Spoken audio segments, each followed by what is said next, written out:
gente terminou o vídeo anterior fazendo esse exercício aqui, no qual a gente tinha aqui um pré-colisão com os dois blocos de gelo prestes a encostar, ou seja, com as forças internas, com as forças entre as duas partes que estão colidindo, prestes a se tornar relevante, e um pós-colisão imediatamente depois deles saírem juntos. Transição do pré para o pós aqui, que é o intervalo da colisão.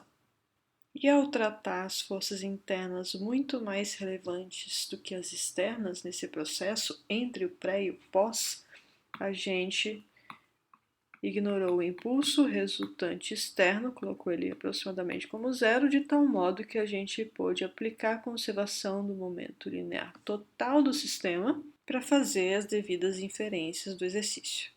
E em seguida a gente pôde também calcular qual foi a energia perdida na colisão. A gente viu que essa diferença, a variação da energia cinética do sistema, foi negativa. Característica essa que faz a gente chamar essa colisão de inelástica.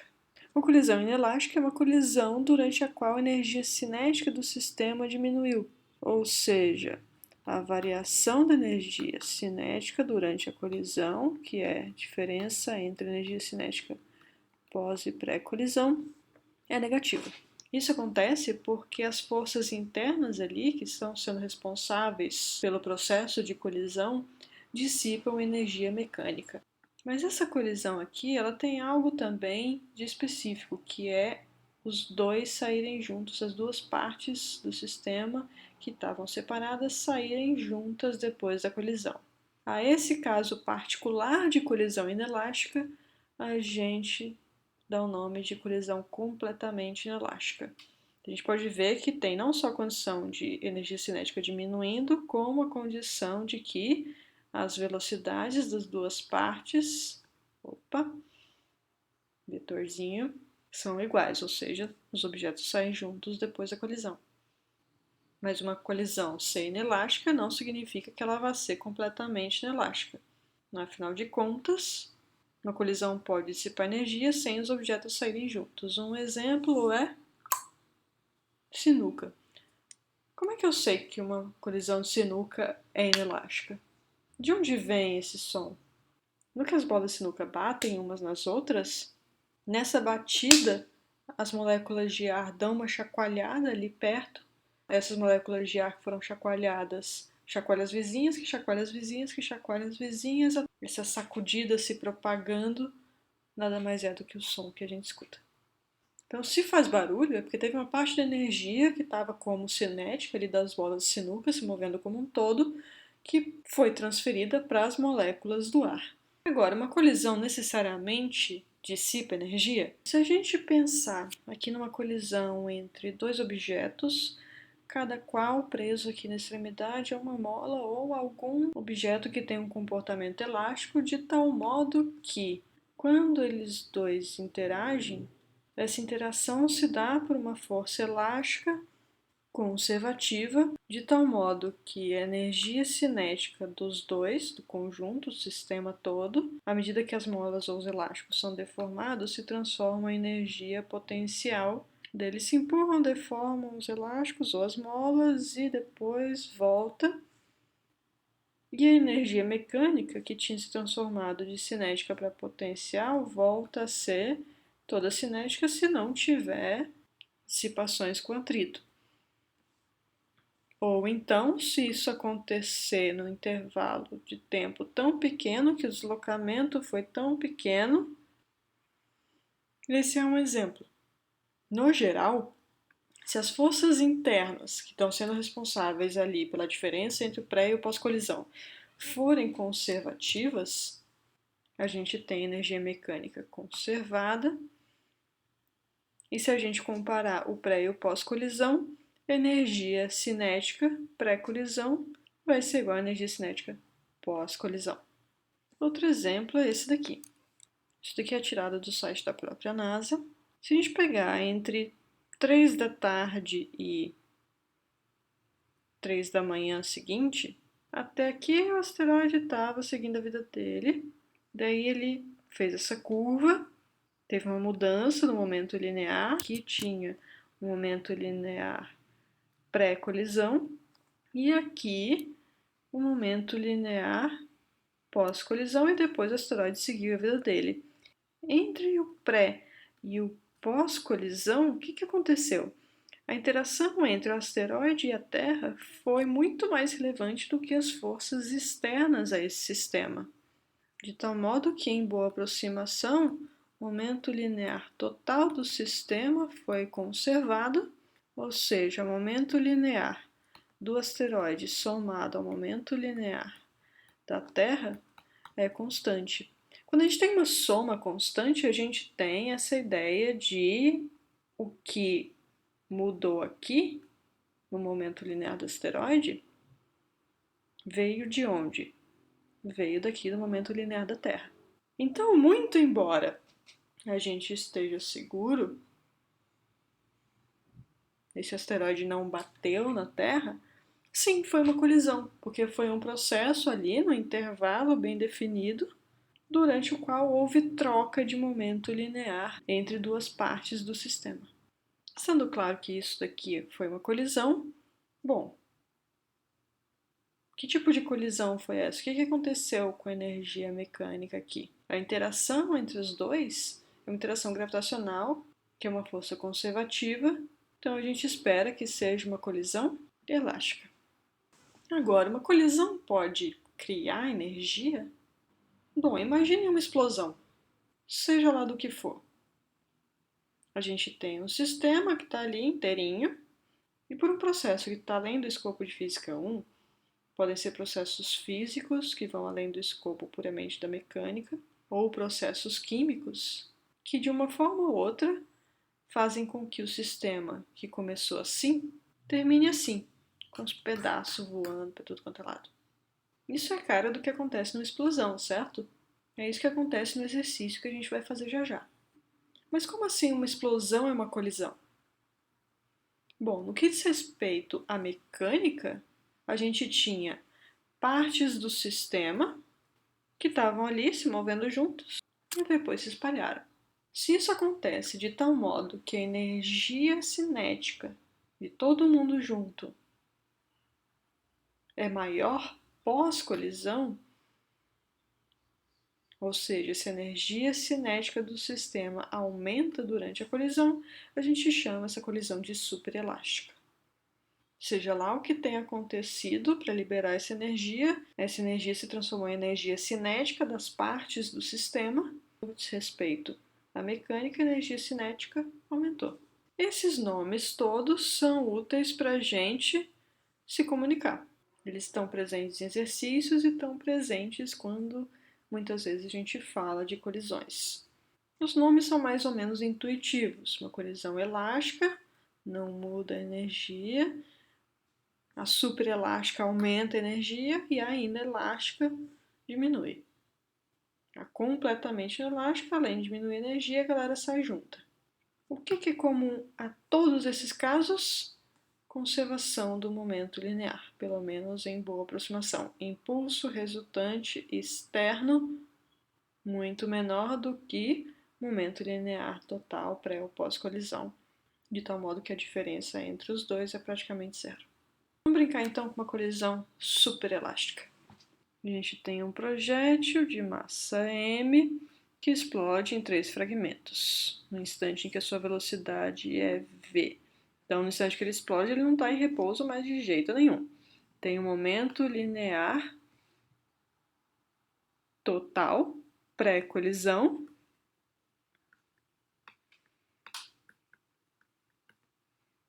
que é todo mundo se movendo junto, toda a massa em emissão se movendo junto com velocidade v. E como que tá a galera pós-colisão?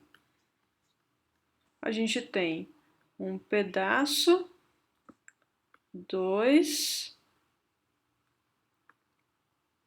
3 pedaços. Então a gente sabe que o momento linear total pós-colisão vai ser a soma dos momentos lineares dos 3 pedaços. Ele deu as massas aqui ele deu a velocidade do 3 sendo 0. Então, a gente tem aqui essa informação. O que mais? Olha só, o pedaço 1 segue no sentido original do projétil e o 2 passa a se mover no sentido oposto. Então, aqui ele está dizendo o quê? Que V1 é paralelo a V e V2 também. Mesmo sentido, sentido oposto, mas mesma direção. Então, de novo, a gente tem aqui uma colisão unidimensional. Ela acontece muito rápido e os pedaços saem na mesma direção do movimento original. Poderia ser diferente? Poderia. Poderia ter o pedaço 2 para cá, o 3 para cá, o 1 para lá, por exemplo. Daí seria uma colisão biotridimensional. Beleza, que mais de informação que ele dá para a gente? A energia liberada na explosão é 5 vezes a energia cinética do projétil no momento da explosão. Então, o projétil original está ali com uma certa energia cinética, pré-colisão. O que isso daqui está dizendo para a gente? Que a energia cinética pós-colisão é igual a 5 vezes a energia cinética pré-colisão? Ou que a variação da energia cinética na colisão é 5 vezes a energia pré-colisão? Ora, o projétil tinha uma energia cinética. Daí foi liberada uma energia na explosão que vai se transformar em energia cinética. A energia cinética pós-colisão vai ser energia cinética pré-colisão mais a variação. E essa variação é o que ganhou, a energia que passou a ser cinética, que foi justamente a energia liberada na explosão. Então, o que isso está dizendo para a gente é que a variação da energia cinética é 5 vezes a energia cinética inicial, ali, pré-colisão, ou seja, que a energia cinética pós-colisão é igual a 6 vezes a energia cinética pré-colisão. Beleza, vamos juntar o que a gente tem até então. A gente tem uma colisão unidimensional,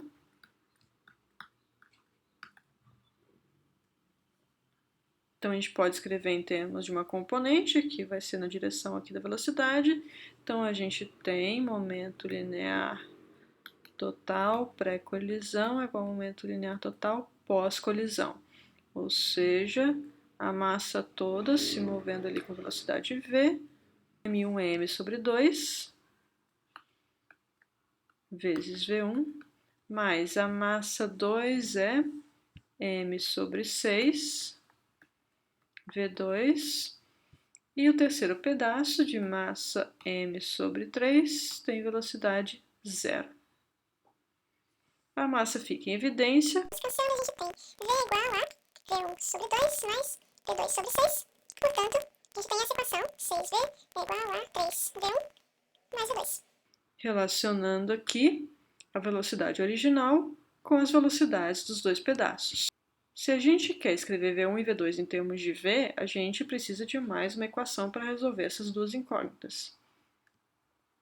De onde vem essa equação? Da informação do que acontece com a energia durante a colisão. A variação da energia cinética, que é a energia cinética ao final do processo de colisão, menos a energia cinética no início do processo de colisão, vai ser igual a 5 vezes a energia cinética no início da colisão. Ou seja, energia cinética pós-colisão é igual a energia cinética pré-colisão vezes 6. Resta então a gente escrever energia cinética.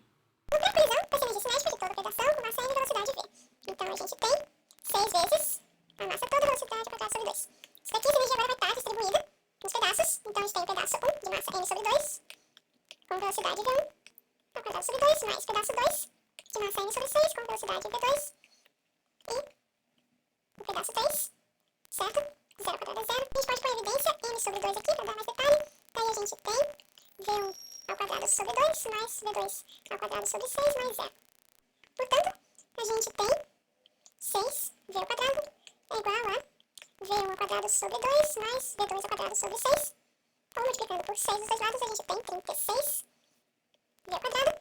É igual a 3V1 ao quadrado mais V2 ao quadrado. E temos, então, essa segunda equação para duas incógnitas. E a gente tem que ser bem estratégico porque a gente tem uma equação linear e uma equação quadrática. Para resolver isso, eu posso isolar o V1 ou o V2. Se eu pegar essa primeira equação e isolar o V2, eu tenho que V2 é igual a 6V menos 3V1. E se eu isolar V2 ao quadrado nessa segunda equação, eu tenho... Mas olha, se V2 é igual a isso, então V2 ao quadrado vai ser 6V menos 3V1, tudo ao quadrado. Uma diferença ao quadrado vai ser o quadrado do primeiro menos 2 vezes o primeiro vezes o segundo. Então, 6 vezes 6, 36V vezes V1, mais o quadrado do segundo. Olha a maravilha. Esse termo aqui cancela direto com esse termo aqui. Então, a gente tem menos 3V1 ao quadrado é igual a menos 36V vezes V1 mais 9V1 ao quadrado. Portanto, temos menos 12V1 ao quadrado é igual a menos 36V vezes V1. Tendo que V1 é diferente de zero, a gente pode dividir por V1 dos dois lados. Muito cuidado que, se V1 pudesse ser zero, a gente não poderia fazer esse passo agora. Mas o enunciado deu para a gente a informação de que não é esse o caso, então a gente trabalha com isso. Cancela aqui, então. E temos, portanto, aqui V1 é igual a 3 vezes V. Falta V2, quanto que é V2? 6V menos 3V1. 3 vezes 3V, 6 menos 9, V2 é igual a menos 3. Lembre-se que os pedaços têm massas diferentes, tá? Para a gente escrever a resposta bonitinho, a gente pode escrever vetorialmente.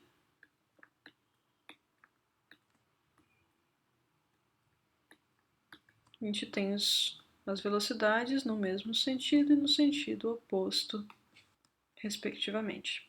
O que foi essencial para a gente resolver? A interpretação correta dessa parte aqui da energia cinética. De novo, interpretação. Vamos lá para o item 2. Calcule a partir da definição a velocidade do centro de massa imediatamente após a explosão. A gente tem imediatamente após a explosão esses três pedaços. Qual a definição do centro de massa? É um ponto cuja posição é dada por uma média ponderada das posições das partes, média ponderada pelas massas. Se a gente tomar a derivada temporal, ou seja, for olhar para como esse ponto está se movendo no espaço, a gente tem o quê? A massa total, que é constante, vezes a derivada da posição, que é a velocidade. Cada uma das massas das partes é constante. O que acontece é que antes elas estavam juntas, os pedaços estavam juntos aqui integradinhos e depois eles se espalharam. Portanto, temos m1 derivada da posição do pedaço 1, ou seja, a velocidade do pedaço 1. Idem para os pedaços 2 e 3. M sobre 2, pedaço 1, M sobre 6, pedaço 2 e M sobre 3, pedaço 3. Pedaço 3 tem velocidade 0, vetor nulo, então precisa da setinha, uma soma vetorial. Velocidade do pedaço 1 é 3v, de novo, tratando vetorialmente, e velocidade do 2 é menos 3v. Que temos aqui 3 meios de mv menos 3 sextos de mv mais 0. 3 meios menos 1 meio. mv. Ou seja, a velocidade do centro de massa imediatamente após a colisão é a velocidade que o projétil todo tinha imediatamente antes da explosão. Faz sentido? O que a gente tem com esse interprete o resultado aqui? que a gente sabe sobre o centro de massa?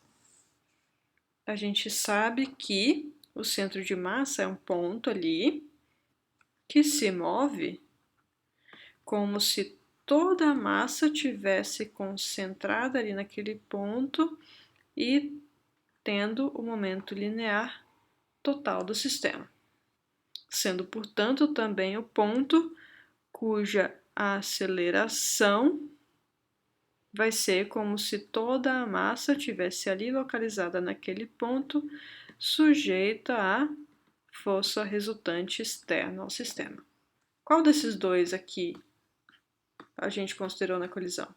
A gente considerou conservação no momento linear, certo? Então, se a gente pegar esse cara aqui e aplicar para o pré e pós-colisão, ora, se o momento linear total pós-colisão é igual ao momento linear total pré-colisão e a massa do sistema não muda, a gente tem como consequência direta que a velocidade do centro de massa pós-colisão vai ser igual à velocidade do centro de massa pré-colisão. Ou seja, a conservação do momento linear durante a colisão, mesmo que aproximada, implica que a velocidade do centro de massa não é alterada durante a colisão. Então a gente pode usar para analisar pré e pós-colisão não só conservação do momento linear, como também velocidade do centro de massa, caso seja conveniente para o caso em questão. Finalmente, item 3, como será o movimento do centro de massa após a colisão? Explique, incluindo as expressões matemáticas que justificam o seu raciocínio. Bom, tá ali. Como que vai ser o movimento do centro de massa depois disso tudo? Ora, ele vai seguir a trajetória de um projétil. Se a gente pegar e expressar a resistência do ar, a força resultante vai ser a massa toda vezes a aceleração gravitacional.